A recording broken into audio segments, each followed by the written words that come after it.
నమస్తే ప్రవాసాంధ్రాల ఐషాకి స్వాగతం. నా పేరు సిఎస్ రావు. కాంగ్రెస్ చేసిన విభజన ప్రకటన తర్వాత రాష్ట్ర రాజకీయాల్లో పెను మార్పులు సంభవిస్తున్నాయి. ప్రధానంగా ప్రాంతీయ పార్టీల మీద విభజన ప్రభావం తీవ్రంగా ఉంది. రెండు ప్రాంతాల్లో బలంగా ఉన్న వైఎస్ఆర్ కాంగ్రెస్ పార్టీ ఇప్పుడు తెలంగాణలో సవాళ్లను ఎదుర్కొంటుంది. సీమాంధ్రలో పూర్తిగా పట్టు సాధించేందుకు సమ న్యాయం కోసం ఆమరణ నిరాహార దీక్షలకు దిగారు విజయమ్మ, జగన్.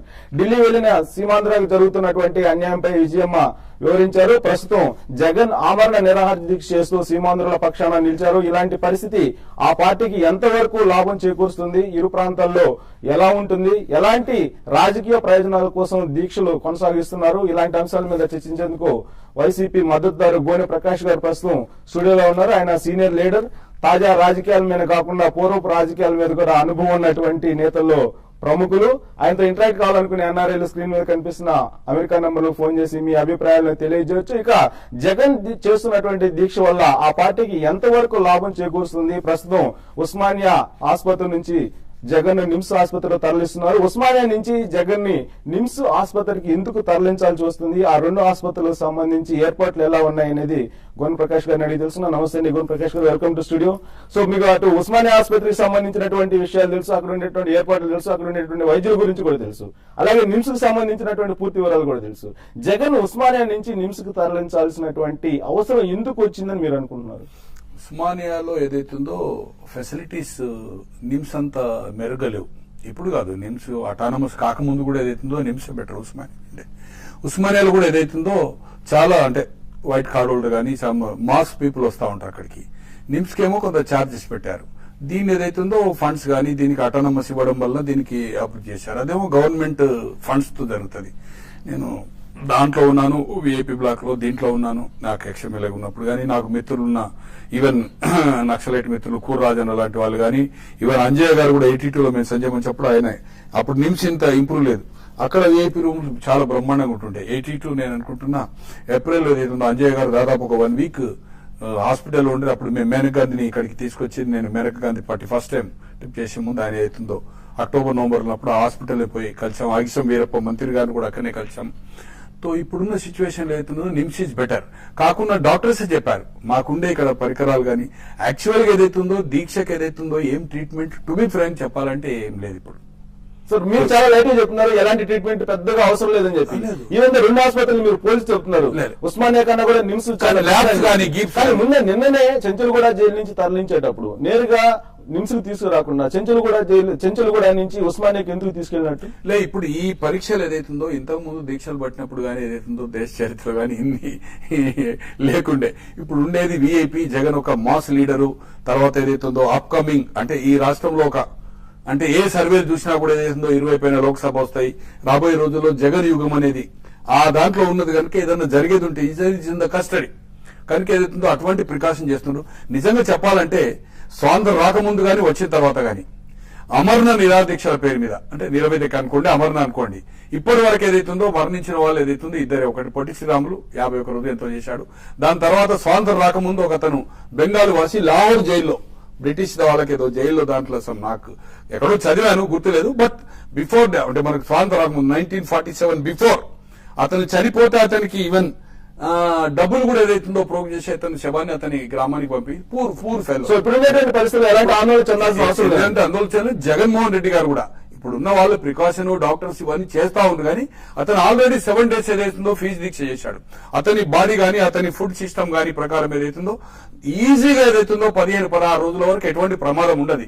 కానీ ఇప్పుడున్న ఈ ఫుడ్ సిస్టమ్ సోఫిస్టికేటెడ్ వచ్చి కొన్ని ఏదైతుందో ఈ సిస్టమ్స్ వల్ల ఏదైతుందో అదైపోయి నర్వ్స్ కదిపోయి కోమాలు పోయేది. నేను కూడా 2 సార్లు దీక్ష చేశాను షుగర్ పేషెంట్ కనుక. షుగర్ పేషెంట్ ఎవరైతుందో 3-4 రోజుల కంటే ఎక్కువ చేయలేరు. నేను 2 సార్లు తీశాను. రామోజీరావు ఇష్యూ ఒకసారి, మన మధు యాష్కియారి ఇది 2 సార్లు. నేను 3rd 4th డేకి ఏదైతుందో ఇట్ షుడ్ బి నన్ను కనుక 2-3 hours లో డిసిషన్ తీసుకొని నన్ను బ్రేక్ చేయకపోయేది ఉంటే నేను కోమాలో పోయే పరిస్థితి ఏదైతుందో ఉన్నదనేది రిపోర్ట్స్ డాక్టర్స్ ఈవెన్ వాళ్ళు ఇచ్చిన రిపోర్ట్ కాక గాంధీ హాస్పిటల్ ఇచ్చిన వాళ్ళు కాక వేరే మా డాక్టర్స్ కూడా చూపించుకోమని నన్ను కన్విన్స్ చేశారు. అలాగే ఏదైతుందో కేసీఆర్ దీక్ష కూడా టు బి ఫ్రాంక్ చెప్పాలంటే అన్ని రోజులు దీక్ష చేసేంత కెపాసిటీ ఉన్నోడు కాదు. ఎటువంటి దీక్ష అనేది ఇది సందర్భం కాదు, నేను విమర్శకు పోదలుచుకోలేదు. కానీ ఏదైతుందో జగన్మోహన్ రెడ్డి గారు ఈజీగా 17-18 రోజులు చేయగలుగుతారు. కానీ ఇప్పుడు ఏదైతుందో ఒక ఇన్వెస్టిగేషన్ దశలో అక్కడ ఉన్నది కనుక ఏదైనా జరిగేది ఉంటే చట్టం ఏదైతుందో పర్మిషన్ ఇవ్వది. జైల్లో గానీ జైల్లో బయట గానీ అమరణ దీక్ష చేయడానికి అంటే నేను చనిపోతా అంటే ఏదైతుందో నేను ఆత్మాహుతి చేసుకుంటా అంటే నీ మీద కూడా చట్టాలు ఉంటాయి. అట్లే దీక్షకు ఏదైతుందో పర్మిషన్స్ ఉంటాయి. ఖచ్చితంగా నాకుండే ఏదైతుందో ఇవాళ రేపా డెఫినెట్ గా అవుతుందో ఫ్లూయిడ్స్ తను ఒప్పుకునే క్వశ్చన్ ఉండదు అనేది నాకుండే సమాచారం. కానీ ఏదైతుందో అతన్ని బలవంతంగా ఫ్లూయిడ్స్ ఇచ్చేదో బ్రేక్ చేసే అవకాశాలు జగన్ ప్రస్తుతం నిమ్స్ ఆసుపత్రిలో చేరుకున్నాడు. ఇప్పుడు ఆ దృశ్యాలను ఒకసారి చూద్దాం. కాలిఫోర్నియా నుంచి కాల్ ఉన్నారండి. రత్నాకర్ గారు మాట్లాడండి. ప్రకాష్ నమస్తే అన్న. నమస్తే రత్నాకర్. 2 క్వశ్చన్స్. ఒకటి ఏంటంటే ఇప్పుడు రాజన్న రాజ్యం స్వర్ణ యుగం అని జగన్ గారు చెప్పారు.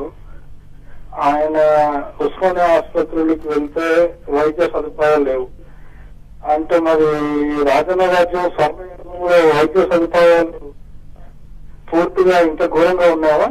ఒకటి. రెండోది ఏంటంటే ఇప్పుడు జగన్ గారికి బెంగళూరులో హైదరాబాద్ లో ప్యాలెస్లు ఉన్నాయి కదా, అవి మరి రాయలసీమ ప్రాంతం అంత వెనుకబడింది. రాయలసీమ ప్రజలకి కొంచెం ఇస్తే అయిపోతుంది కదా. మీరు రెండు కోసం అర్థం చెప్తారు. కరెక్ట్ తిందాలి. ఏమడిగారు అంటే ఉస్మానియా ఆసుపత్రిలో వైద్య చికిత్సలు అందలేదని నిమ్స్ కు తరలించారు కదా. రాజన్న రాజ్యం ఆల్రెడీ రాజశేఖర రెడ్డి పరిపాలించారు కదా, అలా ఎందుకున్నాయి అనేది ఒకటి.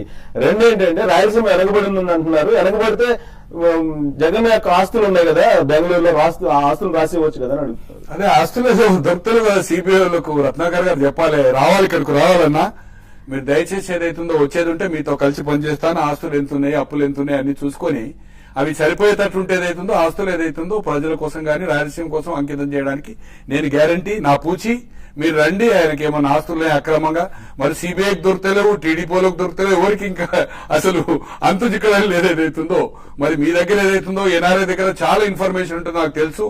నేను కూడా చాలా సార్లు వచ్చాను, 23 సార్లు. చాలా మంది వేల మందితో మాట్లాడాను.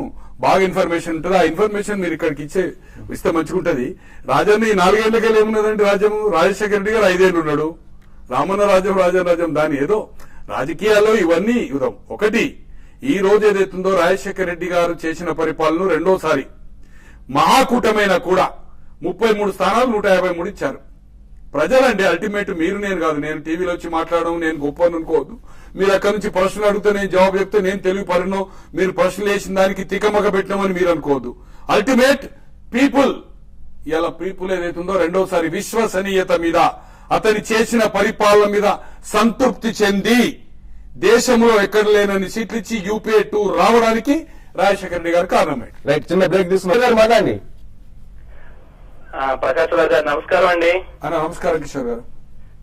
నమస్కారం అండి. ఇలా మీరు 6 months బిఫోర్ వచ్చినప్పుడు ఒకసారి మాట్లాడాము. 2 స్ట్రైట్ క్వశ్చన్లు అండి.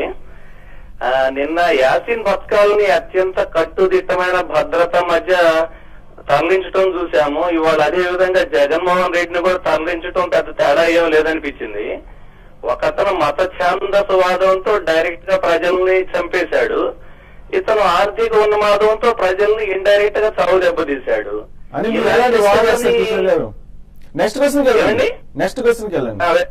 వెళ్తున్నామండి. ఈ జగన్మోహన్ రెడ్డి నిరాహార దీక్ష చేయటం వల్ల ఈ రాష్ట్రంలో పరిస్థితులు ఏమన్నా మారుతాయని మీరు అనుకుంటున్నారా? లాస్ట్ టైం వచ్చినప్పుడు మధు యాష్కి గురించి మీరు వచ్చే నెలలో రెడీగా ఉండండి, జైలుకి వెళ్తున్నాడు అన్నారు. మధు యాష్కి చెప్పింది నిజమా, మీరు చెప్పింది నిజమా? కరెక్ట్ గా ఈ రోజు చెప్పండి. రైట్ సార్ ఏమడిగాడు? మధు యాష్కి ఏమడిగాడు? లాస్ట్ మంత్ వచ్చినప్పుడు మీరు మధు యాష్కి మరో నెలలో జైల్లోకి వెళ్ళబోతున్నాడని మీరు చెప్పారు. కానీ దానికి భిన్నంగా చెప్పారు మధు యాష్కి. ఎవరు నిజం? నెలలు కాదు కానీ మధు యాష్కి చెప్పబట్టి 2004 నుంచి చెప్తున్నాడు. 2009 తెలంగాణ రాకపోతుంటే కాంగ్రెస్ నేలమట్టం అవుతుందని చెప్పిండు.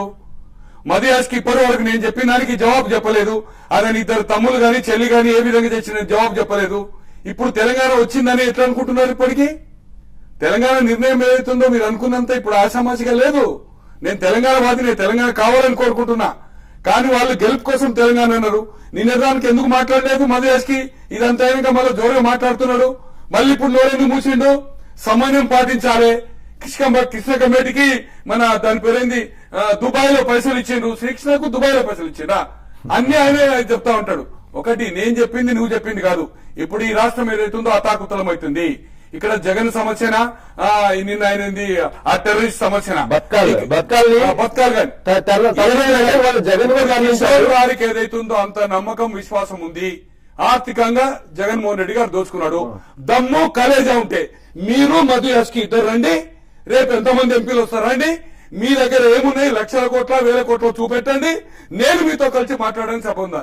నేను నిజమా మీ నిజమేమని ఇదేమన్నా కుస్తీ పోతే అండి? అట్లా లేదంటే చాలా ఉంది మధు యాష్కి ఇష్యూలో ఏమొచ్చిందని అమెరికా వాళ్ళ వాసులందరికీ తెలుసు. ఇప్పటికైనా నీతి నిజాయితీ దమ్ము కలేజా ఉంటే అతని తమ్ముడు ఇద్దరు చెల్లె ఏ విధంగా పోయిందో ఈ రోజు వరకు ఆయన మీద ఎన్ని కేసులు అమెరికాలో ఉన్నాయి, ఎంతమందిని నష్టపోతారు, అవన్నీ సిద్ధమైన మాట్లాడాలి. రైట్, అదే టాపిక్ మారిపోతుంది. రైట్, డల్లాస్ నుంచి మరో కాల్ శ్రీనివాస్ గారు మాట్లాడండి. నమస్తే అండి ప్రకాష్ రావు గారు. నమస్కారం అన్న. మీ చాలా బాగుంటుందండి. మీరు ఇప్పుడు అంటే 2 క్వశ్చన్లు ఉన్నాయండి స్ట్రైట్ గా.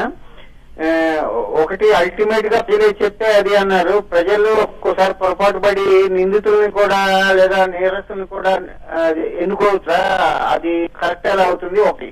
2, అనాలిసిస్ ఉంటుంది. సో మీ అనాలిసిస్ ప్రకారం తెలంగాణ వస్తుందా రాదా, వస్తే ఎప్పుడు వస్తుంది, ఈ రెండింటికి చెప్పండి. తర్వాత ఇది మన మధు యాష్కి గారికి మీద కేసు ఏదో విన్ అవుతాం అనేది అన్నారు కదా, అది ఏమైందంటే ఇప్పుడే జవాబు చెప్పినట్టున్నారు. కాబట్టి అడిగిన 2 క్వశ్చన్లు చెప్పాను. కోర్టులో ఉంది ఇక్కడ, హైకోర్టులో. మొదట మీరు అడిగిన క్వశ్చన్ ఇంకోసారి రిపీట్ చేయండి, క్లారిటీ లేదు. షూర్. ఇప్పుడు మామూలుగా అల్టిమేట్ గా ప్రజలు ఎన్నుకుంటే అదే ఫైనల్ జడ్జిమెంట్ అంటున్నారు. ప్రజలు కూడా పొరపాటు పడచ్చు కదండి, ఎందుకంటే బీహార్ లో నేరస్తుల్ని ఎన్నుకున్నారు. బట్ అది కరెక్ట్ అని చెప్పలేం కదా. అట్లాగే అంటే పొరపాటు పడచ్చు, అంత మాత్రాన్ని అదే అల్టిమేట్ అనుకో.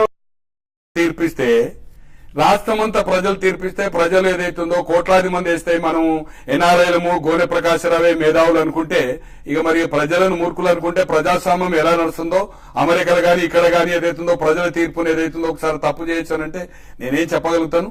తెలంగాణ అంశం అనేది ఏదైతుందో జటిలంగా ఉంది. 1 అడుగు ముందుకు 2 అడుగులు వెనుకకు అనేది కేంద్రం చేస్తున్నది. అంటోని కమిటీ వేసింది తిరుగులేదని చెప్పి. తర్వాత ఇప్పుడు మళ్ళీ సోనియా గాంధీ గారు మన ఒక జర్నలిస్ట్ ఏదో ఒక కాన్ఫరెన్స్ లో ఆమె చెప్పాలి ఇంకొక ప్రభుత్వ కమిటీ వేస్తామని. ఇది పార్టీ కమిటీ. మరి ఈ విధంగా చెప్పాలంటే అనుకోకుండా ఏ పరిస్థితుల్లో చూసినా కూడా దేశంలో ఏదైతుందో డ్యూ డేట్ అయిపోతుంది. లోక్సభ గాని అసెంబ్లీ గాని, మన దగ్గర అసెంబ్లీ లోక్సభ దేశంలో. మరి ఈ ఎలక్షన్ లోపల ఏదైతుందో ఇది వస్తుందా అనేది అనుమానం ఉంది. కిరణ్ కుమార్ రెడ్డి ఏ పద్ధతిలో మాట్లాడుతుందో మనం చూస్తున్నాము. అవసరమైతే అతను పదవిని కూడా పరంగా పెట్టడానికి తయారుగా ఉన్నాడు. ఒకవైపు ఇందిరా కాంగ్రెస్ స్టార్ట్ అవుతుందని రాయపాటి లాంటి వాళ్ళు గాని, రౌతు సూర్యప్రకాశ్ లాంటి వారు గాని, జేసీ దివాకర్ రెడ్డి గాని, గాది వెంకరెడ్డి గారు చెప్తున్నారు. రేపు అసెంబ్లీకి వచ్చినప్పుడు ఏదైతుందో వాళ్ళందరూ ఏదైతుందో వ్యతిరేకం చేసినప్పుడు ఏదైతుందో ఆషామాషి కాదు. ఒక వార్త వస్తుంది, ఈవెన్ కిరణ్ కుమార్ రెడ్డి కూడా ముఖ్యమంత్రి పదవిని త్యజించడానికి తయారుగా ఉన్నాడు. అవసరమైతే ఎక్స్ట్రీమ్ స్టెప్ గా ఏదైతుందో కేబినెట్ ను డిజాల్వ్ చేయమని కూడా రికమెండ్ చేస్తాడు. మెజార్టీ ఆందోళనలు ఉన్నారు, తెలంగాణ మంత్రులు తక్కువ ఉన్నారు. మెజార్టీ అభిప్రాయం ప్రకారమే గవర్నర్ ఫాలో కావాలి. డిజాల్వ్ చేయమని గిట్ట రికమెండ్ చేసేది ఉంటే ఆటోమేటిక్ గా డిజాల్వ్ అయిందంటే రాష్ట్రపతి పరిపాలన వస్తుంది. తర్వాత ఎన్నికనే. ఈ ప్రక్రియ అనేది ఆగిపోయే అవకాశం ఉంది. ఇది ఆపుతామని వాళ్ళు గంటాపదంగా చెప్తున్నారు. శిలాశాసనం అనేది ఏదైతుందో తెలంగాణ మా నాయకులు చెప్తున్నారు.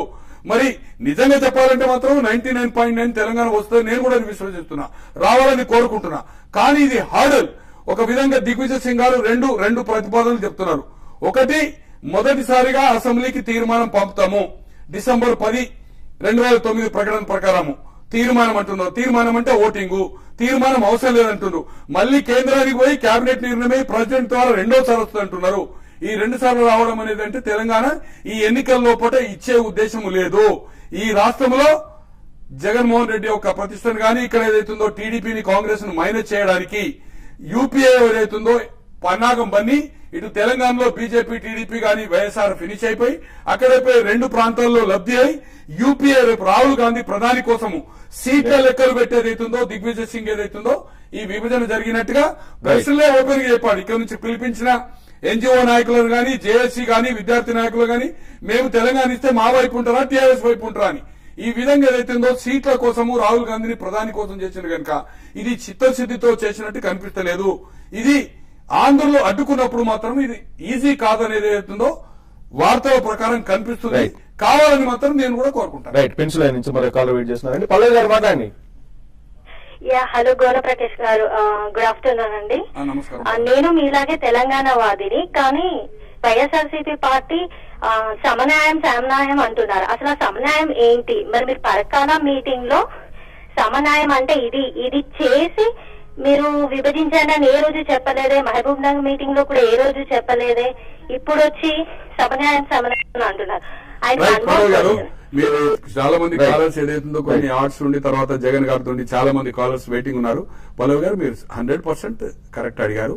కానీ ఈ ఒక్క వైఎస్ఆర్ పార్టీ కాదు, నేను ఆ పార్టీలో ఒక కార్యకర్త మాత్రమే, నాయకుడిని కాదు. ఖచ్చితంగా చెప్తున్నా, అన్ని పార్టీలు తప్పుట అడుగేశాయి. ఈవెన్ కాంగ్రెస్ కూడా ఈ రోజు ఏదైతుందో నిర్ణయం తీసుకున్న ముందు డిసెంబర్ 9 ప్రకటన 10 ఉభయ సభలు ఎట్లా చేసిందో మొన్న కూడా ఈ ఉమ్మడి రాజధాని అని ఏ పద్ధతిలో ఉంటదనేది ఒక పరిష్కారం చెప్పలేదు. వైఎస్ఆర్ కాంగ్రెస్ పార్టీ మాత్రమే అడిగారు. వైఎస్ఆర్ కాంగ్రెస్ పార్టీ చాలా స్పష్టంగా ఉన్నాను, సమన్యాయం కోసం పోరాడుతాం అన్నారు. సమన్యాయం అంటే ఏంటని అడుగుతున్నారు. సమన్యాయం అంటే రెండు ప్రాంతాల్లో ఇప్పుడు అఖిలపక్ష మీటింగ్ ఇచ్చినప్పుడు ఏమి ఇచ్చిందంటే రెండు ప్రాంతాలకు నష్టం జరగకుండా. దాని ఉద్దేశం ఏంటంటే మీరు అన్నట్టు ఏదైతుంది అలా తెలుగుదేశం ఆల్రెడీ చంద్రబాబు ఏం చెప్పాడు, ఒక రాజధాని గురించే మాట్లాడాడు. ఇప్పుడు ఏదైతుందో ఇక్కడ పరిష్కారం సమన్వయం చేయమంటున్నాడు. ఆయన కూడా యాత్ర వెళ్తా ఉన్నాడు. అన్ని పార్టీలు కూడా ఏదైతుందో నదీ జలాల సమస్య వస్తుంది. అన్ని పార్టీల గురించి అడగలేదు. వైఎస్ఆర్ కాంగ్రెస్ పార్టీలు అదే చెప్తున్నాను. మీరు ఆమె ప్రశ్న నాకు అర్థమైపోయింది. నేను చెప్పేది ఏంటంటే అన్ని పార్టీలు తప్పుట అడుగేశాయి. ఈ విభజనకు ఏదైతుందో ముందు తీర్మానం పెట్టండి, ఇప్పుడే అసెంబ్లీలో పాస్ చేస్తా అని చెప్పాడు. డిసెంబర్ 7 నాడు అసెంబ్లీ నడుస్తుంది 2009లో. చిరంజీవి చెప్పాడు, అప్పుడు చిరంజీవి సపరేట్ పార్టీ ఉండే. ఏం చేశారు ఇప్పుడు మరి? సో అన్ని పార్టీలు వైఎస్ఆర్ కాంగ్రెస్ పార్టీ కూడా నేను అదే చెప్పబోతున్నాను. వైఎస్ఆర్ పార్టీ కూడా సమన్వయం గాని తండ్రిలాగా అన్నప్పుడు రేపు రాజధాని ఇచ్చి ఉంటది, నదీ జలాలు ఉంటాయి, తర్వాత ఎన్జిఓలకు నది, విద్యార్థులకు ఏదైతుందో నష్టం జరుగుతుంది, ఉద్యోగ అవకాశాలు ఉంటాయి. ఇవన్నీ పరిశీలించిన తర్వాతనే చేయమని చెప్పనుండే. ఈ అన్ని పార్టీలు దీనికి తప్పుడు అడుగేసింది. దానికి కాంగ్రెస్ పార్టీ అతీతం కాదు. Any party including BJP also every party దీన్ని తప్పుడు అడిగేసింది. ఇంత ప్రజల్లో వ్యతిరేకత వస్తుందని ఏ పార్టీ అనుకోలేదు. ఈ ప్రజల అభిప్రాయానికి అనుగుణంగా ఈ రోజు అక్కడ వాళ్ళ ఉనికి కోల్పోతున్నారు. అన్ని పార్టీలు ఉనికి కోసం తాపత్రయం చేస్తున్నాయి. దీనిలో ఏమాత్రం అనుమానం లేదు. రైట్. ఫ్లోరిడా నుంచి మరో కాల్ వెయిట్ చేస్తున్నారు. వెంకట గారు మాట్లాడండి. నమస్కారం. సిఎస్ రావు గారు. నమస్తే. బాగున్నాయండి, మాట్లాడండి. ఆయన చాలా ఆవేశంగా మాట్లాడేస్తారండి. ఆయన బ్లడ్ ప్రెషర్ పెరిగిపోయి చాలా సమయంగా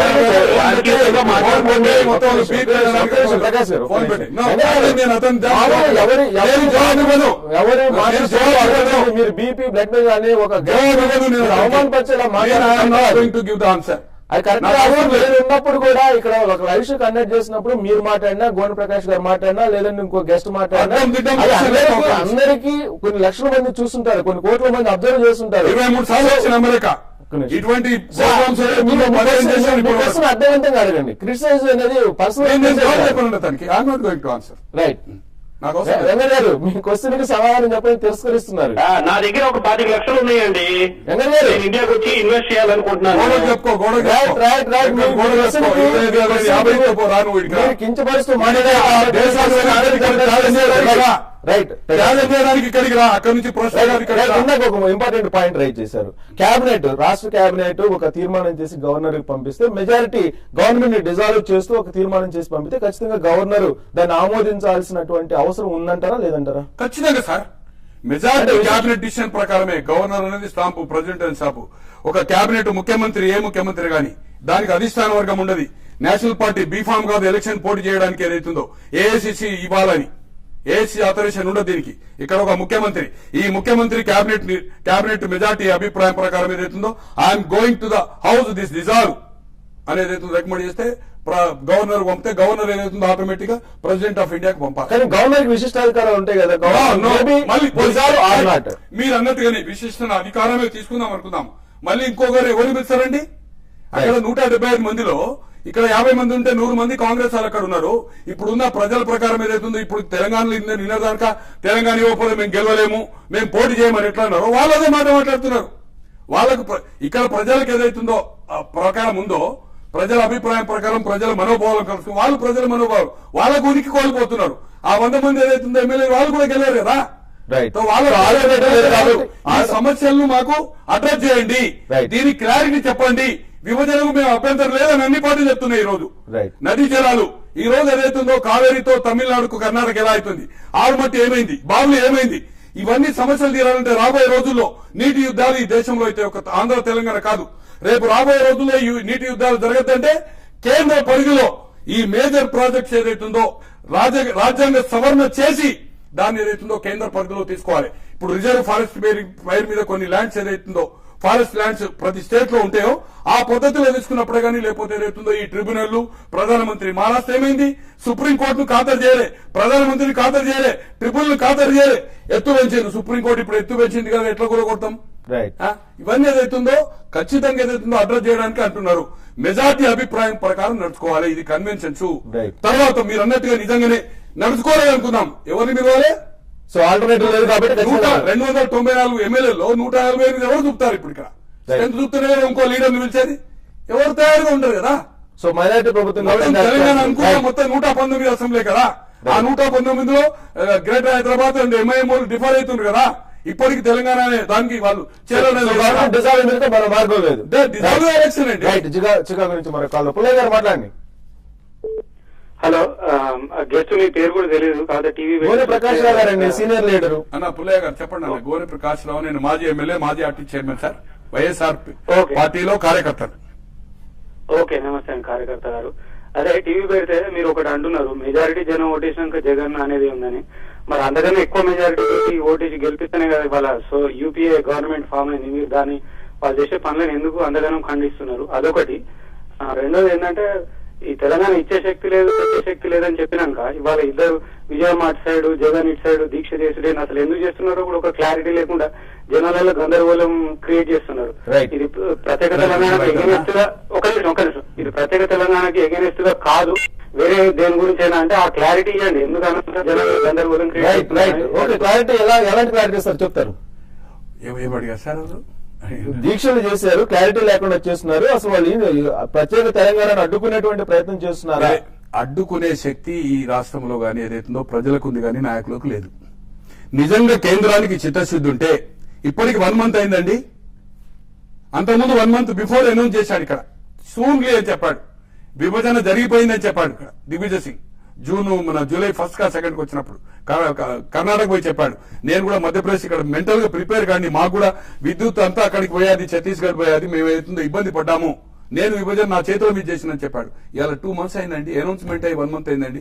ఎందుకు కేబినెట్ తీసుకోలేదండి? ఎందుకు ఆహార భద్రత మీద ఆర్డినెన్స్ తెచ్చిందండి? ఈ రోజు ఒకటే చెప్తున్నా, ఎవరో కాలర్ అడిగారు, చాలా మంది కూడా చూస్తున్నారు, పుల్లయ్య గారు కావచ్చు. ఆ రోజు 69 ఉద్యమంలో కర్ఫ్యూ ఉండే హైదరాబాద్ లో. నెక్స్ట్ డే ఆమె అవుట్ ఆఫ్ ఇండియా పోవాలి ఇందిరాగాంధీ.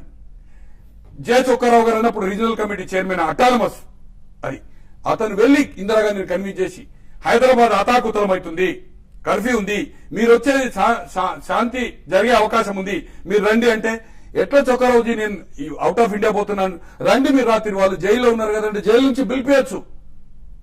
చెన్నారెడ్డి గారిని మల్లికార్జున గారిని, విద్యార్థి నాయకుడైన మల్లికార్జున గారిని చెన్నారెడ్డి గారిని ఇద్దరిని పిలిపించి రాజ్భవన్ లో చర్చ జరిపి ఆమె వెంబడి ఇద్దరి హోమ్ మినిస్టర్స్, ఒకరు కేబినెట్ ఒకరు స్టేట్, రామ్ నివాసి మిర్దా, కేసీ పంత్ ఇద్దరిని తీసుకొని వచ్చి చర్చ జరిపింది. ఈ రోజు ఏదైతుందో 1 month ఇంత జరగట్లేదు. ఈ రోజు ఏదైతుందో ఒక హోమ్ మినిస్టర్ రావచ్చు కదా, సాటర్డే సండే హౌస్ ఉండదు కదా, ప్రధానమంత్రి రావచ్చు కదా, స్వయంగా వచ్చారు ఆ రోజు. రైట్, మీరు సమస్యకు సొల్యూషన్ చెప్తున్నారు. ఓకే, పుల్లయ్య గారు అడుగుతుంది ఏంటంటే వైఎస్ఆర్ కాంగ్రెస్ పార్టీ తరఫున జగన్ అలాగే విజయం ఇద్దరు దీక్ష చేస్తున్నారు, ప్రజల్ని కన్ఫ్యూజ్ చేస్తున్నారు, వారికి స్పష్టత లేకుండా చేస్తున్నారు అనేది ఒక ప్రొటెస్ట్. ఇదేదైతుందో గాంధీ అంటే స్వాతంత్ర పోరాటంలో మనకేదైతుందో గాంధీ చెప్పిన సూత్రము, దీన్ని ఏదైతుందో మేము తెలంగాణ ఉద్యమంలో 62లో చేశాము, 69లో చేశాము, 72లో చేశాము, గతంలో చేశారు. ఈ త్యాగాలు అవుతుందో పదవి త్యాగాలు, మంత్రులుగా రాజీనామా చేశారు. కాకాన వెంకటరత్నం 10 మంది మంత్రులు, రత్నసాబత్ ఎమ్మెల్యే చేశాడు. తెలంగాణ ప్రాంతంలో ఉద్యమంలో ప్రొటెస్ట్ చేయడంలో తప్పలేదు. ప్రొటెస్ట్ చేసేటప్పుడు ఎందుకు చేస్తున్నాం అనేది క్లారిటీ ఇవ్వాల్సిన అవసరం లేదా? మీరేదైతుందో అడ్రస్ చేయడము ప్రాపర్ గా చేయలేదు. ఇవన్నీ ఏదైతుందో మాకు క్లారిటీకి ఇచ్చి ఇప్పుడు ఈ రోజు క్యాపిటల్ సిటీ కామన్ క్యాపిటల్ అంటున్నారు. ఈ భారతదేశంలో ఇప్పటి వరకు కామన్ క్యాపిటల్ ఏదైనా అయిందండి? రాష్ట్ర విభజన జరిగిన తర్వాత ఎన్డీఏ కాలంలో 3 రాష్ట్రాలు అయిన తర్వాత ముఖ్యమంత్రి కూడా ప్రమాణ స్వీకారం డేరాలు చేశాడు. మనము మద్రాసు నుంచి వచ్చి కర్నూలులో చెట్ల కింద చేశాము. ఈ రోజు ఏదైతుందో ఉమ్మడి రాజధాని అంటే ఏంటి, నిర్వచనం ఏంటి? ఒకే ఒక రాజధాని, ఉమ్మడి రాజధాని ఉన్నది చండీగఢ్. అది 2 రాష్ట్రాలకి 66లో విభజన జరిగి 34 + 13 47 సంవత్సరాలకి వెళ్ళి ఇప్పటి వరకు ఉంది. అక్కడ యూనియన్ టెరిటరీ అది, అక్కడ అసెంబ్లీ ఎన్నికలు ఉండయి. సో స్పష్టంగా అసలు కావాలి. ఉమ్మడి రాజధాని అంటే అసెంబ్లీ ఎన్నికలు ఉండయా? ఉమ్మడి రాజధాని అంటే ఏంటి? ఆ ఉమ్మడి రాజధానిలో ఇద్దరు ముఖ్యమంత్రులు 10 సంవత్సరాలకి ఎలా ఉంటారు? సో స్పష్టంగా మాత్రమే స్పష్టత ఏముంది మాత్రమే ఎవరు చెప్తారు? అవన్నీ ఎందుకు చెప్పలేదండి? స్పష్టత ఏముంది మాత్రమే దీక్షలు చేస్తారు. అంతే. అంతేగాని ప్రత్యేక తెలంగాణని అడ్డుకునే ప్రయత్నం అయితే కాదు. అడ్డుకునే ప్రయత్నం రైట్, కాదు. మరో కాల్ ఉన్నారు. సమన్వయం చేయమని చెప్తున్నారు. రైట్, మరో కాల్ న్యూయార్క్ నుంచి వెయిట్ చేస్తున్నారు. కలవల వెంకటేశ్వర గారు మాట్లాడండి. నమస్తే, మాట్లాడండి. వెంకటేశ్వర గారు చెప్పండి. నమస్కారం శివసావు గారు. ప్రకాష్ రావు గారికి ఒక విషయం చెప్పేదండి. ఆయన వారు చాలా సీనియర్ నాయకులు కదా. బట్ ఒక విషయం ఏంటంటే, ఇప్పుడు చూడండి, ఆంధ్రప్రదేశ్ లో ప్రజలు చూడండి, దానికి ఒక ఎకానమీకి ఒక జీడిపి అని ఉంటది. జీడిపిని బట్టి చూస్తే కామన్ ప్రజల యొక్క అభివృద్ధి చూడండి, ఆ తర్వాత రాజకీయ నాయకుల యొక్క అభివృద్ధి చూడండి. అయితే ఇప్పుడు సమన్వయం కావాలని మన జగన్మోహన్ రెడ్డి ఏదైతే ఉద్యమం చేస్తుండో అది సమన్వయం చేయాలి అని చెప్పి ఆయనకు సమన్వయం జరగాలి, సీమాంధ్ర ప్రజలకే కానీ తెలంగాణ ప్రజలకే కానీ సమన్వయం జరగాలని అంటే ఇప్పుడు జగన్మోహన్ రెడ్డిని ఒక్కరినే జైల్లో పెట్టిండు. జగన్మోహన్ రెడ్డి సరే ఆయన నిర్దోషే కావచ్చు, కానీ ఆయన అందరి ప్రాయాల్లో ఉన్నాడు. మరి మిగతా వాళ్ళు ఇప్పుడు రాజకీయ నాయకులు వేరే వాళ్ళ ఆస్తులు చూడండి, జీడిపి ప్రకారంగా వాళ్ళ ఆస్తులు ఉన్నాయా లేవా? దానికంటే ఎక్కువగా ఉంటే ఆ అక్రమైనటువంటి ఆస్తి ఏ రంగా వచ్చింది? అధికార దుర్వినియోగం చేస్తున్నా కదా వచ్చింది. మరి వాళ్ళందరినీ జైలు పెట్టాలి. 56 సంవత్సరాల నుంచి ఆంధ్రప్రదేశ్ లో రైట్, అర్థమైంది, మీ పాయింట్ అర్థమైంది. రైట్, సమన్యాయం అని అంటున్నారు. సమన్యాయం ఓకే, సమన్యాయం కావాల్సిందే, సమన్యాయం ఓకే. ఇక్కడ సమన్యాయం ఏది? ఒక సామాన్య పౌరులకు ఉండేటువంటి ఆస్తుల్ని, అలాగే ఒక పొలిటికల్ లీడర్స్ సంపాదించినటువంటి ఆస్తుల్ని, ఈ రెండింటి మధ్య సమన్యాయం ఏడుంది? ఈ సమన్యాయం ఎక్కడ వస్తుందని అడుగుతున్నారు. ఒకటండి, రాజకీయాలు ఎలా అయిపోయింది వెంకటేశ్వర గారికి అందరికి తెలుసు. ప్రజలు కూడా ఏ విధంగా తయారైందో, రాజకీయ నాయకుడిని ఎలాగ ఏదైతుందో ఎన్నికలకు పోతే ఎలాగ పీడిస్తా ఉన్నారు. వారు పోయారు లేదో కానీ వారి బంధువులు ఎవరైనా పోయిన ఉంటారని అనుకుంటున్నా. ఏదో తెలంగాణ ప్రాంతమై ఉంటది, వరంగల్ కరీంనగర్ ఉంటది. తో ఎన్ని కోట్లు ఖర్చు పెడతా ఉన్నారు. పేదవాడు ఈ రాజకీయాల్లో వచ్చే అవకాశం ఉందా? వచ్చిన తర్వాత వాళ్ళు ఏం చేయాలి? దోచుకోవాలి కదా. ఆ అవకాశాన్ని ఎవరు కల్పిస్తున్నారు? ప్రజలే కల్పిస్తున్నారు. దీన్ని ఏదైతుందో కింది స్థాయి నుంచి ఇది తప్పు జరుగుతా ఉంది. దీన్ని మనం ఏం చేయలేము. రోజంతా అవినీతి పెరుగుతా ఉంది. అమెరికాలో కూడా ఎట్లా ఉంటుందో అనేది వారికి కూడా తెలుసు. ఏదైతుందో అక్కడ కూడా స్కాండల్స్ ఉంటాయి. అక్కడ కూడా జైలుకు పోయిన వాళ్ళు కాంగ్రెస్ మెన్లు కానీ, గవర్నర్ కానీ, మేయర్స్ కానీ ఏదైతుందో అంటే చిన్న తప్పు కూడా అక్కడ పోయారు. $5,000-10,000 పోయిన పెద్ద స్కాండల్స్ కూడా ఉన్నాయి. తో ఈ అవినీతిని అంతం చేయడం అనేది అందరం మీలాంటి వాళ్ళు కూడా అమెరికా నుంచి క్వశ్చన్ చేయడం కాదు, నాలాంటి వాళ్ళు అందరం కలిసి ఒక ఆర్గనైజేషన్ స్టార్ట్ చేసి అన్న ఆధారాల లెక్క మనం కూడా ఆంధ్రప్రదేశ్ లో, మీరు ఆంధ్రప్రదేశ్ వాసి తెలంగాణ వాసి అనుకుంటా, మీలాంటి వాళ్ళు వచ్చేది ఉంటే మనందరం కలిసి ఏదైతుందో అవినీతిమయమైన ఎన్నికల కోసం ఏదైతుందో పోరాటం చేయడానికి జయప్రకాష్ గారు అటువంటి పోరాటం చేసి ఒక్కడే ఎన్నిక కాగలిండు. మళ్ళీ ఆ కాన్ఫరెన్స్ లో పోటీ చేసే పరిస్థితి లేదు. ఏదైతుందో మనం అందరం కలిసి ప్రయాణం చేయాలి. విభజన నిర్ణయం తీసుకున్న తర్వాత వైఎస్ఆర్ కాంగ్రెస్ పార్టీ తెలంగాణలో ప్రభావం కోల్పోయింది, లేదంటే బలాన్ని కోల్పోయింది, లేదా బలహీన పడింది అని అంటున్నారు. దీంట్లో ఎంతవరకు నిజం? చిన్న బ్రేక్ తీసుకున్నాం. బ్రేక్ తర్వాత తెలంగాణలో వైఎస్ఆర్ కాంగ్రెస్ పార్టీ పరిస్థితి ఏంది? దీని గురించి మాట్లాడబోయే ముందు కాంగ్రెస్ డిఎన్ఏ అన్నారు, దాని తర్వాత తెరాస కూడా విలీనం అయిపోద్ది అన్నారు. సో ఇవన్నీ ఈ రోజు పేపర్ లో కూడా, ఈ రోజు మేము నెట్ లో చూసాం, చంద్రబాబు నాయుడు ఇదంతా తెలుగుదేశాన్ని చేయడం కోసం ఇవన్నీ డ్రామాలు ఆడుతున్నారు అని చెప్పి అంటున్నారు. అసలు నిజంగా తెలంగాణ వాళ్ళు ఇద్దామని ఆలోచన ఉందా? మీరు ఇలాగా ఇక్కడ సీట్లు, ఏది ఆంధ్రాలో సీట్లు వైఎస్ఆర్సీపీ సీట్లు సాధించేసి తెలంగాణలో కాంగ్రెస్ సాధించేసి ఇద్దరు మళ్ళా ప్రభుత్వాన్ని పెడతారు అన్న నమ్మకం ఉంది. అసలు ఏంటి ప్రజలతో ఆడుతున్న డ్రామానా ఇది? అసలు ఏంటి? అసలు మీరు క్వశ్చన్ చేశారు, చెప్తారు, చాలా క్లారిటీగా చెప్తారు. మీకు వైఎస్ఆర్ కాంగ్రెస్ పార్టీ, కాంగ్రెస్ డిఎన్ఏ అనేది ఆల్రెడీ దిగ్విజయ్ సింగ్ చెప్పారు. మరోవైపు ఏమో టీఆర్ఎస్ విలీనం అవుతుంది కాంగ్రెస్ లో అని కూడా ఆల్రెడీ సంకేతాలు ఇచ్చేశారు. సో ఈ రెండు పార్టీలు మెర్జ్ చేసుకుని కేవలం అధికారంలో రావడానికి ఈ గేమ్ ఆడుతున్నా? నిజంగా తెలంగాణ ఇచ్చేటువంటి కాంగ్రెస్ డిఎన్ఏ అసెంబ్లీలో చెప్పాడు కదండి. కానీ ఆయన అభిప్రాయం, కాలాభిప్రాయం ఏంటంటే చంద్రబాబు నాయుడు కుట్రపండి ఇవన్నీ చేస్తున్నారు. చంద్రబాబే చెప్పాడు.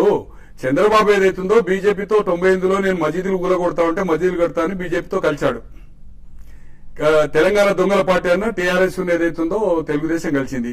కమ్యూనిస్టులను ఎలా తిట్టుకున్నారో చూసినాం. 100 సీట్ల ఛార్జ్ షీట్ వేశారు, కలిసాది, బీజేపీతో కలిసాది. రాజకీయాల్లో ఇప్పుడున్న ఈ సంకీర్ణ యుగంలో ఎవరితో కలుస్తారో కలవడం అనేది ఏందో చెప్పడానికి లేనంత అవకాశము.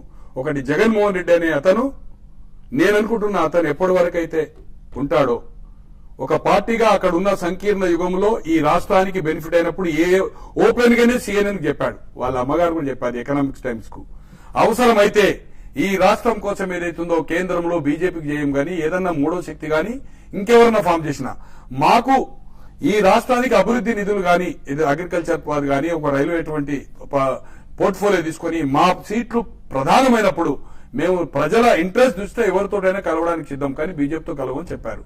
దాంట్లో ఏమి కలవచ్చు కానీ పార్టీ మెర్జ్ అనేది అది జరిగే పని కాదు. జగన్మోహన్ రెడ్డి వైఎస్ఆర్సీపీ పార్టీ ఏదైతుందో ఏ పరిస్థితిలో కాంగ్రెస్ తో మెర్జ్ కాదు. టీఆర్ఎస్ మెర్జ్ అవుతుందా కాదా ఆయనే చెప్పాడు. బట్ జగన్మోహన్ రెడ్డి మాత్రము నేను నా జీవితాంతము ఏదైతుందో కాంగ్రెస్ పార్టీలో జైన్ గానని ఓపెన్ గా చెప్పాడు. అది జరిగే పని మాత్రం కాదు.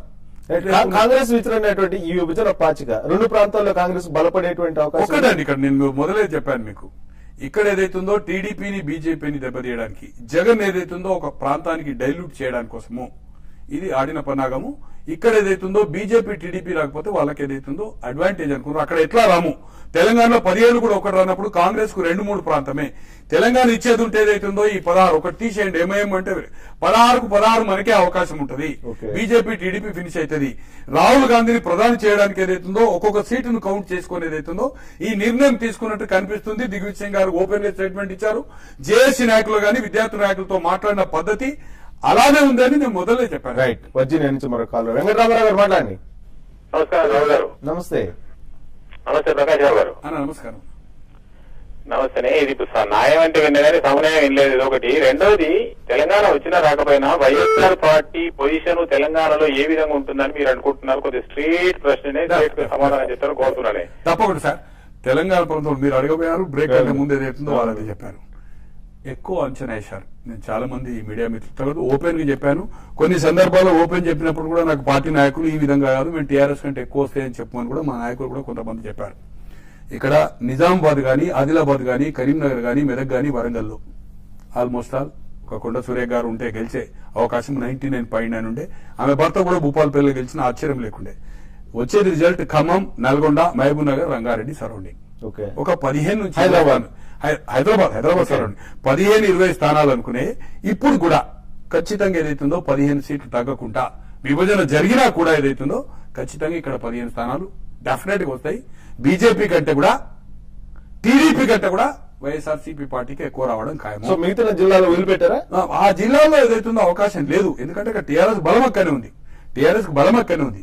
ఇంతకుముందు అక్కనే ఇప్పుడు ఇచ్చిన తర్వాత కూడా అంతే.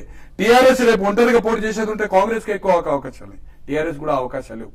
నిజంగానే టీఆర్ఎస్ కి అవకాశాలు ఉన్నప్పుడు వారు అనుకుంటే ఇవాళ వివేకం తీసుకోరు. పెద్దపల్లి కంటే ఎక్కువ ఆ ప్రాంతంలో ఉన్న వాదం కంటే ఇంకెక్కువ లేదు. అక్కడ ఆర్టీసీ బస్ డిపోలు ఉన్నాయి, మాక్సిమం సింగరేణి కార్మికులు ఉన్నారు, అన్నిట్లో గెలిచారు.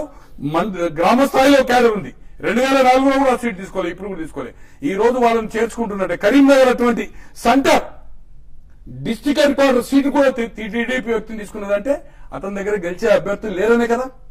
ఇలా గన్పూర్ లో రాజయ్య తీసుకున్నాడు, ఆదిలాబాద్ లో అవుతుందో జోగురామన్ తీసుకున్నాడు, కామారెడ్డిలో తీసుకున్నాడు, మహబూబ్ నగర్ ప్రాపర్ లో చంద్రశేఖర్ తీసుకున్నాడు. అంటే ఎగ్జాంపుల్ మహబూబ్ నగర్ అంటే తక్కువ ఉంది కదా. మహబూబ్ నగర్ తో టీఆర్ఎస్ ఏదైతుందో గ్రామ స్థాయిలో ఏదైతుందో లేదు. రేపు టీఆర్ఎస్ కాంగ్రెస్ తోటి మెర్జ్ అయితే తప్పితే ఇండివిజువల్ గా గెలిచే సత్తా లేదు. ఈ 5 జిల్లాల్లో ఖచ్చితంగా ఏదైతుందో ఈ రోజు వరకు కూడా మహబూబ్ నగర్ లో రవీంద్రనాథ్ రెడ్డి గారు 3 సార్లు ఎమ్మెల్యే అయ్యారు. ఇండిపెండెంట్ గెలిచి కాంగ్రెస్ లో ఒకసారి గెలిచి 2 సార్లు ఎడమ కృష్ణారెడ్డి గారు. ఇప్పుడు ఇక్కడికి వచ్చే ముందు నాకు 9 గంటలకు మాట్లాడారు వారు, ఒక హాఫ్ అన్ అవర్. ఏదైతుందో మహబూబ్ నగర్ లో కూడా ఏదైతుందో వెంకటరామరెడ్డి గారు అని నీలం సింగర్ రెడ్డి గారికి మనమడు ఆ సీటు ఎలంపూర్ ఏదైతుందో రిజర్వ్ అయింది. 35-40 వేలకు మినిమం గెలుస్తుంది. ఖమ్మం లోక్సభ కూడా ఖచ్చితంగా వస్తాయి. ఈ పరిస్థితిలో కాంగ్రెస్ వైఎస్ఆర్సీపీ కూడా తెలంగాణలో ఏదైతుందో ఎక్కువ అంచనా వేశారు. పత్రికలో గానీ మీడియాలో గానీ మా వాళ్ళు గానీ ఖచ్చితంగా ఏదైతుందో ఇవాళ టీడీపీ కంటే బీజేపీ కంటే కూడా ఖచ్చితంగా ఏదైతుందో సీట్లు ఎక్కువ రావడం ఇక్కడ ఖాయం. విభజన జరిగినా కూడా ఉంటది, దాంట్లో ఏమాత్రం అనుమానం లేదు. తెలంగాణలో కూడా కొన్ని ప్రాంతాల వరకే పరిమితం అయ్యి వ్యూహాలు పడుతున్నారా? అదే మీరు చెప్పినటువంటి 5 జిల్లాల్ని వదిలిపెట్టేసి మిగతా జిల్లాల వైపు మాత్రం వదిలిపెట్టలేదు. ఇప్పుడు అక్కడ బాజీ గోవర్ధన్ లాంటి వాళ్ళు ఉన్నారు. అతను కూడా 2 సార్లు శాసనసభకు ఎన్నికయ్యాడు. దాంట్లో కూడా ఏదైతుందో సీనియర్స్ అక్కడ కూడా ఏదైతుందో మాజీ ఎమ్మెల్యేలు కూడా ఉన్నారు. తో జడ్పీ చైర్మన్ చేసిన వాళ్ళు, మండల్ ప్రెసిడెంట్ చేసిన వాళ్ళు, మున్సిపల్ చైర్మన్ వాళ్ళు ఉన్నారు. కొంత ఏంటంటే అక్కడ ఆ వాదం ఎక్కువ ఉందనేది నా వ్యక్తిగత అభిప్రాయం. ఇది పార్టీలో ఆ చర్చ ఉందా లేదా అనేది నేను దానికి లోతు బోధించుకోలేదు. కానీ ఏదైతుందో ఆ 5 జిల్లాలో ప్రభావం టీఆర్ఎస్ పోటీ చేసినా, కలిసి పోటీ చేసినా, సపరేట్ చేసినా, కాంగ్రెస్ చేసినా వైఎస్ఆర్సీపీకి అక్కడ ఏదైతుందో బలం లేదు. ఇక్కడ ఏదైతుందో బలం ఖచ్చితంగా ఏదైతుందో ఖమ్మం గాని, నల్గొండ గాని, మహబూబ్నగర్ గాని ఉన్న పరిస్థితులు ఏదైతుందో ఇక్కడ ఉన్న సమీకరణలో రేపు సిపిఎం ఖచ్చితంగా ఏదైతుందో వైఎస్ఆర్సీపీ పార్టీతో పొత్తు వచ్చే అవకాశం 99.9 ఉంది. రైట్. హోస్ట్ నుంచి మరో కాలర్ రాజేశ్వర గారు మాట్లాడండి. నమస్కారం సార్. నమస్తే. గుణప్రకాష్ గారు నమస్తే. చెప్పండి రాజేశ్వర గారు.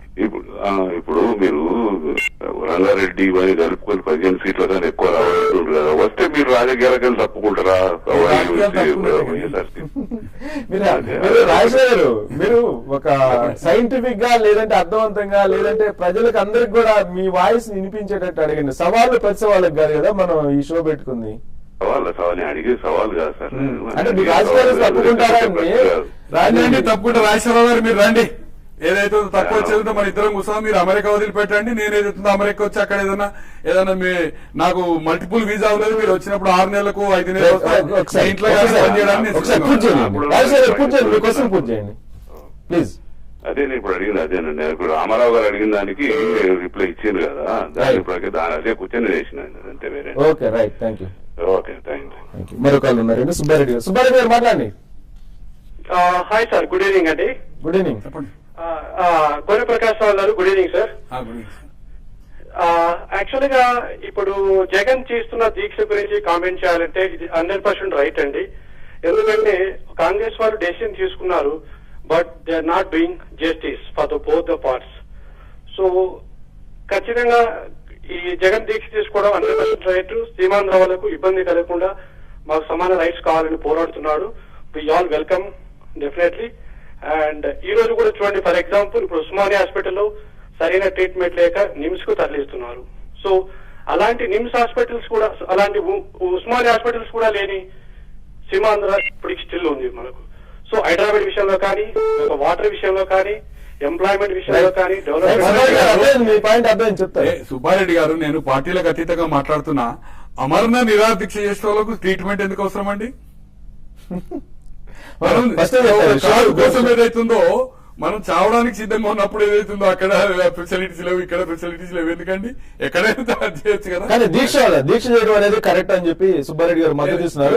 అట్ ద సేమ్ టైం దీక్ష వల్ల అదనంగా వైఎస్ఆర్ కాంగ్రెస్ పార్టీకి వచ్చేటువంటి లేదంటే వనగూరేటువంటి అటు సీమాంధ్రలో కానీ ఇటు తెలంగాణ కానీ ఎలాంటి అంశాలు అనుకూలంగా పబ్లిక్ లో ఏదైతుందో ఒక జాగృతి చేయడం గానీ, ప్రజలకు ఏదైతుందో అండగా ఉండడం గానీ, ధైర్యం ఇవ్వడం గానీ ఖచ్చితంగా ఏదైతుందో ఇది ఒక సముచిత నిర్ణయం తీసుకున్నాడు. తల్లిని డ్రాప్ చేసి తను కూర్చుంటా అని దీన్ని ఏదైతుందో ఒక ఇష్యూను, ఒక వాయిస్ ను, ఒక తీవ్రత ఏదైతుందో అంటే తీవ్ర ప్రతిఘటన అన్ని పార్టీలు చేసినట్టుగానే వైఎస్ఆర్సీపీ పార్టీ అన్ని ఇష్యూస్లో ఫీజు పోరు గానీ, రైతుల కోసం గానీ, ప్రాజెక్టుల కోసం గానీ, పోలవరం కోసం గానీ ఆయన ఎప్పుడు దీక్షలు ఇటువంటి ఒక 10 దీక్షలు చేశాడు ఇదివరకు.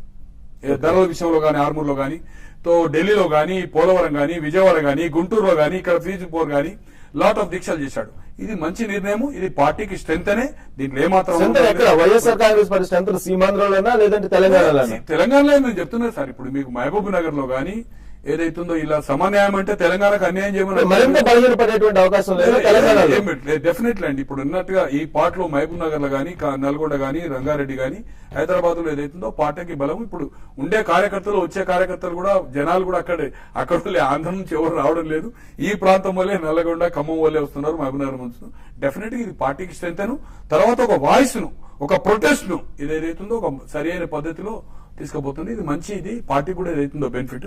కానీ ఈ దీక్ష వల్ల ఏదైతుందో వాళ్ళు దిగొస్తుంది అనేది ఏం లేదు. బట్ ఇది ఒక ప్రొటెస్ట్ ఏదైతుందో గాంధీ చెప్పిన సూత్రం మనం ప్రొటెస్ట్ చేస్తా ఉన్నాము.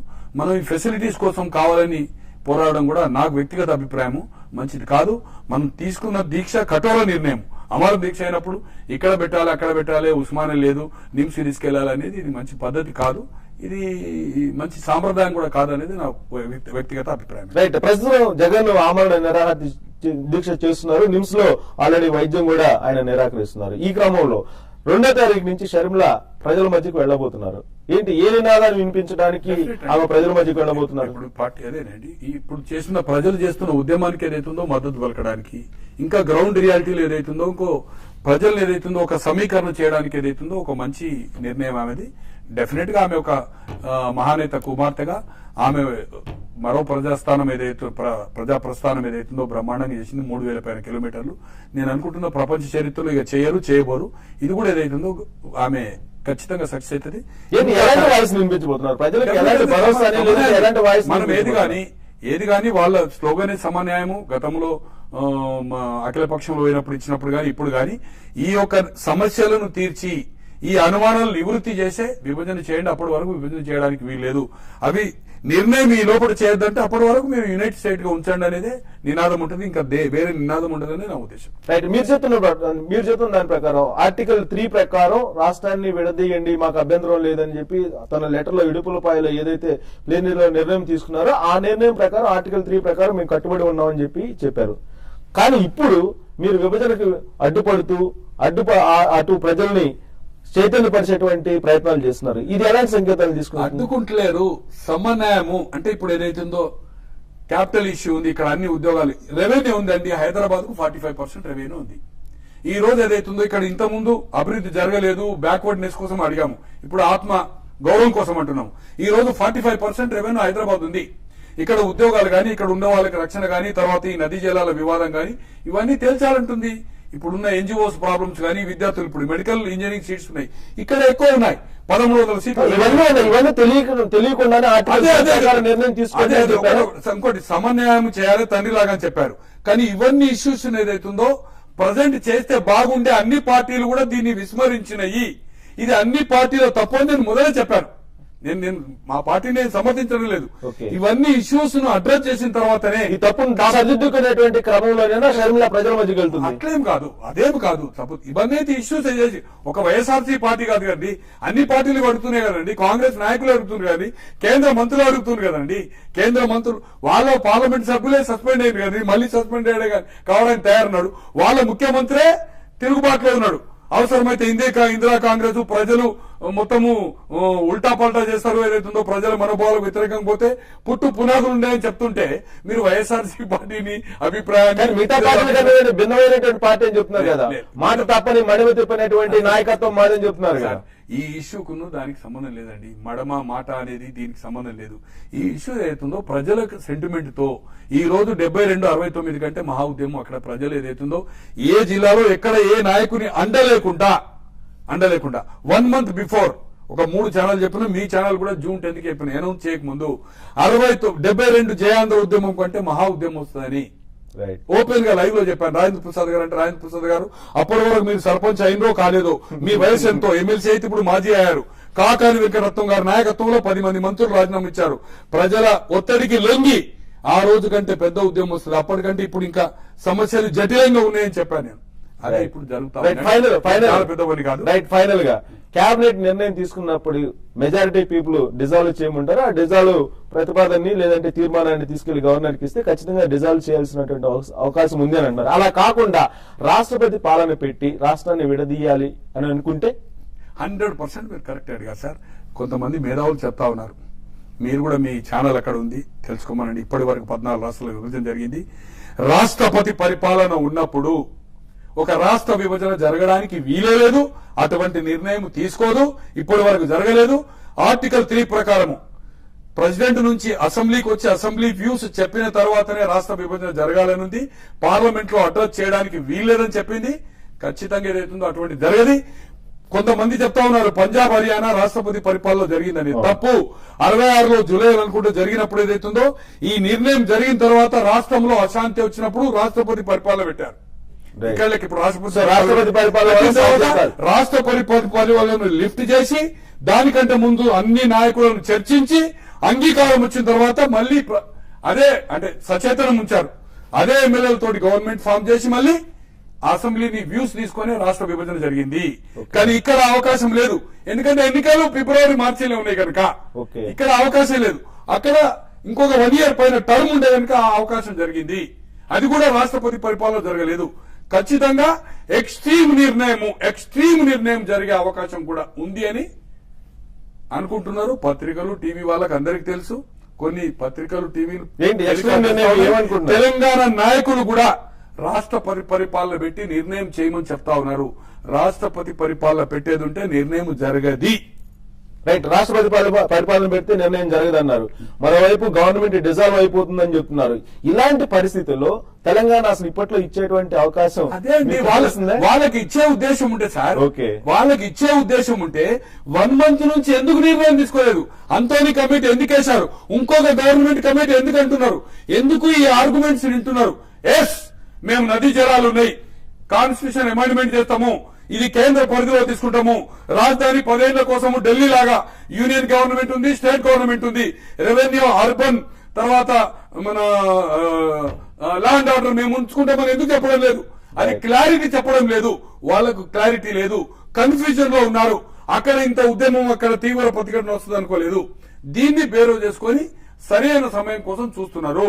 సో ఇప్పుడున్న సిచ్యువేషన్ లో మాత్రము ఇంకా అంటే 69-72 లో కూడా ఇన్ని ఈ రాష్ట్రంలో ఇప్పుడు హైదరాబాద్ హెడ్ క్వార్టర్ లో అన్ని ఆఫీసుల్లో విభజన జరిగింది, అన్ని ఆఫీసుల్లో ప్రొటెస్ట్ చేస్తున్నారు.